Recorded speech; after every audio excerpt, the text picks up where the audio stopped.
अस्सलाम वालेकुम। खैर शर की जंग में तमाशाई का किरदार अदा करना मुनाफिक या बुज़दिल का काम होता है। हमारे मजहबी और सियासी रहनुमाओं की खामोशी बहुत मानाखेज है। इनकी खामोशी को समझा जा सकता है क्योंकि इनकी अपनी मजबूरियां हैं, और वो मजबूरियां क्या हैं हर पाकिस्तानी के इल्म में है।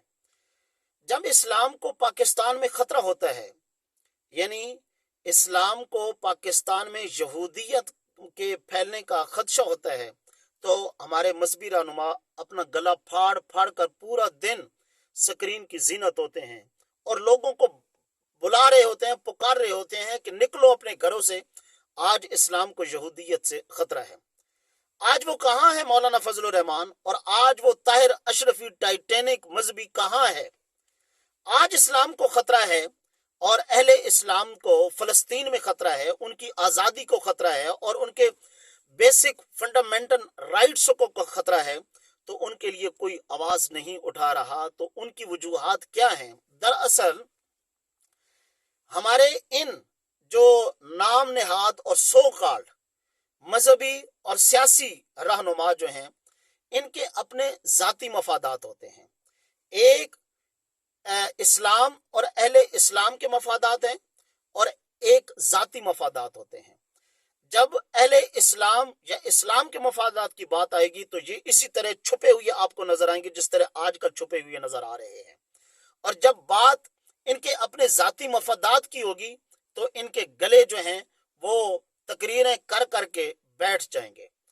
शायद इनको इल्म नहीं है कि इस्लाम और अहले इस्लाम इनके तकरीरों के मोहताज नहीं हैं, इनकी इमदाद के मोहताज नहीं हैं।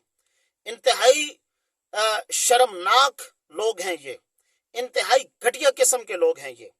इनको पता नहीं है कि फलस्तीनियों ने इसराइल की आंखों में आंखें डालकर उनको जवाब दिया है कि अगर गैरत और हमीयत मुस्लिम जिंदा है तो फिर इस्लाम को किसी किस्म का कोई खतरा नहीं हो सकता।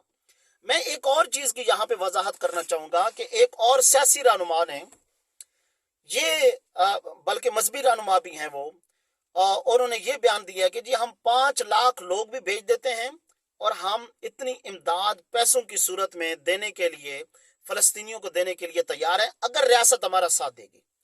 भाई तुम्हारी रियासत गुलाम इब्ने गुलाम और इब्ने गुलाम है।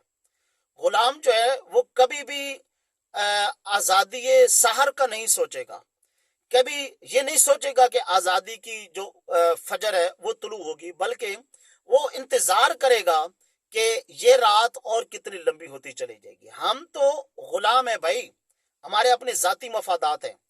आज देखें ये मजहबी रहनुमा, इनकी कितनी जायदादें हैं, इतने इनके पास कितना बड़ा बैंक बैलेंस है। ये सिर्फ अवाम को बेवकूफ बनाते हैं। और हम मुसलमान शायद दुनिया की वो पहली और सबसे बड़ी कौम है कि जो बहुत जल्दी बेवकूफ बन जाते हैं और इस्लाम के खोखले स्लोगन्स के पीछे जो है वो छुप जाते हैं। एक और मजहबी रहनुमा ने ये शर्मनाक बयान दिया है कि देखिए जी हमारे अपने हालात इस तरह के हैं कि हम फलस्तीनियों की मदद नहीं कर सकते हैं। भाई आप इस्लाम को जब बयान करते हो यूट्यूब पे आकर और सोशल मीडिया के ऊपर, तो ऐसे लगता है कि इनसे बड़ा कोई भाषण देने वाला नहीं है। देखें, इस्लाम या अहले इस्लाम आप पाकिस्तानियों का मोहताज नहीं है। अल्लाह ताला उनकी मदद करेगा और अल्लाह ताला उनको नुसरत अता फरमाएगा। और आपको इल्म होना चाहिए कि यहूदी इस वक्त इसराइल को छोड़ रहे हैं। उनको पता है कि उनका फ्यूचर वहां पे नहीं है।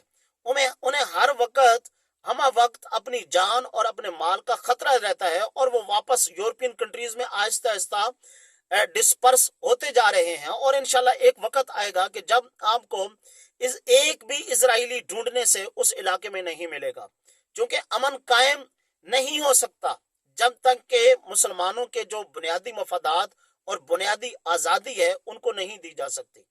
तो इसलिए फलस्तीनी अपने खून के आखिरी कतरे तक इजराइल की आंखों में आंखें डालकर हमेशा जो सहूनी कुव्वतें हैं उनको ललकारते रहेंगे और आपको उनकी जरूरत नहीं है। अल्लाह ताला हमेशा नुसरत और फतह जो है वो मुसलमानों को देता है, चाहे देर से हो या बहुत देर से हो, अल्लाह ताला उनकी जरूर मदद करता है। हम ये जो एक होम होम्योपैथिक टाइप के बयानात दे रहे हैं, इनका उनको कोई फायदा नहीं है। अल्लाह ताला मुसलमानों की मदद फरमाए। बहुत शुक्रिया। अल्लाह हाफिज।